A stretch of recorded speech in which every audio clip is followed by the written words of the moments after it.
Eternity's Shadow by E. Thomas Canton. Copyright 2024 E. Thomas Canton. All rights reserved. No part of this book may be reproduced or transmitted in any form or by any means, electronic or mechanical, including photocopy, recording, or by any information storage and retrieval system, without written consent from the publisher. Credits. Voices by MURF.com. Sound effects from www.freesoundslibrary.com.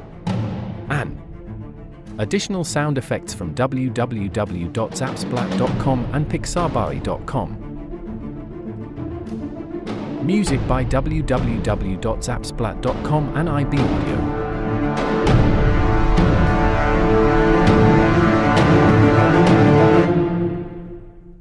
It is a thing floating in the air, unchained to physical reality or sensible thought.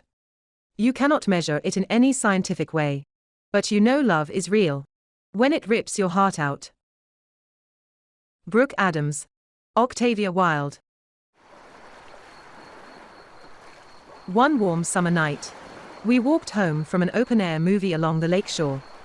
I took a chance, knowing I might kill my relationship with the best friend I'd ever known. As she told me about her brother Basil going to the seminary in the fall, I kissed her.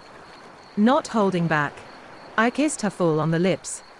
I couldn't help it. I had to do it. She could not mistake my intent. And I hoped she didn't hate me after. Terrified, I kept kissing her, hoping to postpone her reaction. For someone raised on the literal interpretation of the Bible, I have to admit to being a little taken back by her reaction. She returned my kiss. Fen stopped and looked around, terrified that someone may have seen us. I couldn't say I blamed her. The gendarmes were everywhere, and few wore uniforms. If the church ever caught any two people kissing in public, there would be the usual fine. If two people like us got caught, it meant prison and re-education. And by re-education, I mean work camps and forced prostitution to the clergy.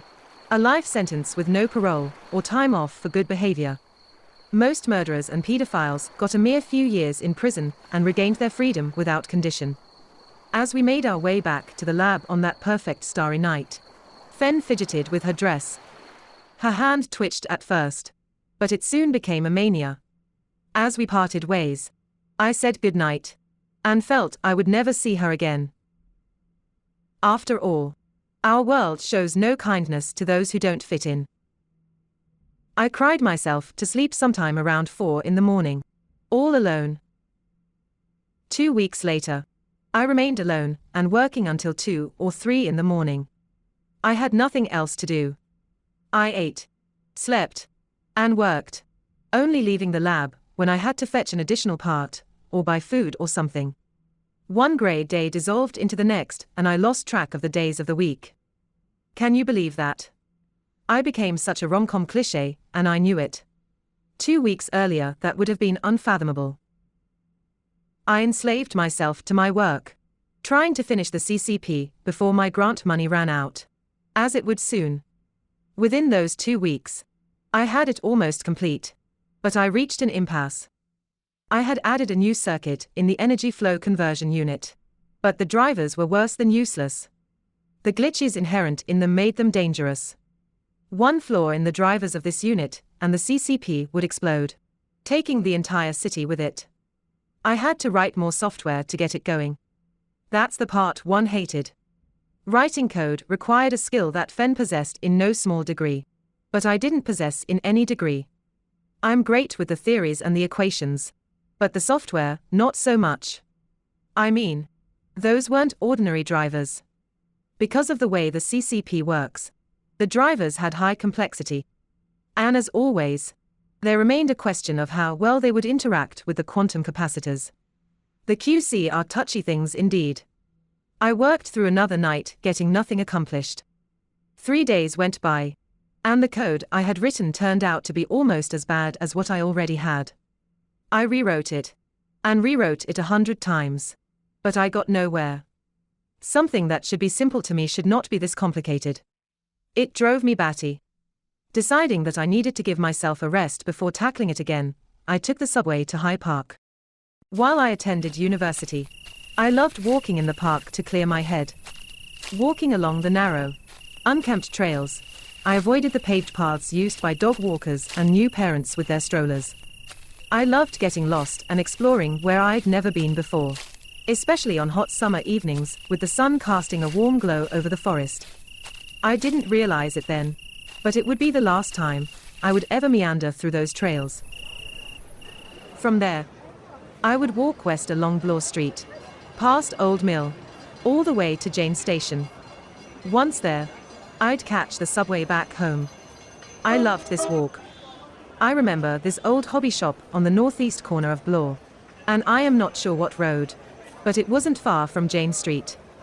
It had to be the coolest store ever. I loved staring at all the models and figurines and things.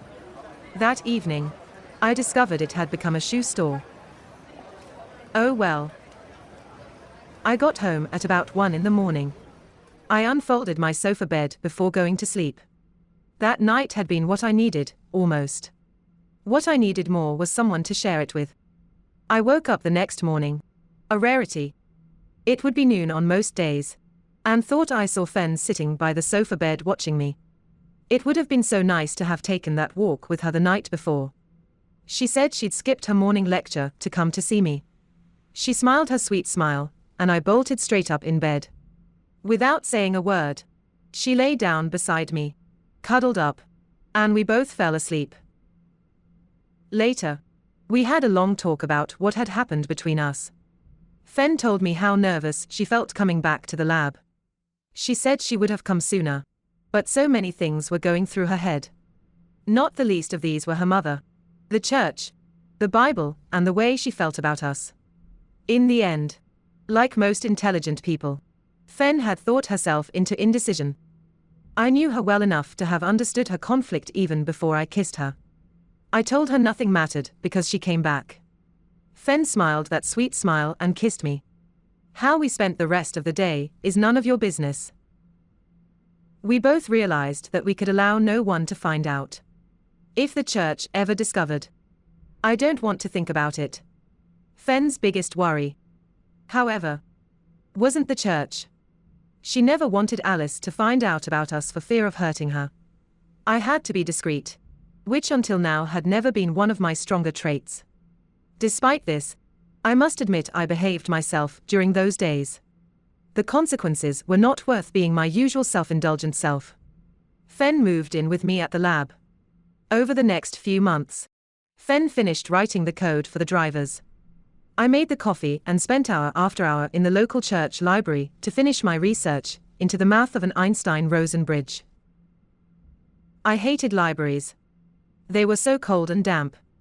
They had no cataloging system, so you were never too sure whether they had what you were looking for. My hours-long search proved fruitful for once, and I found the research papers I needed.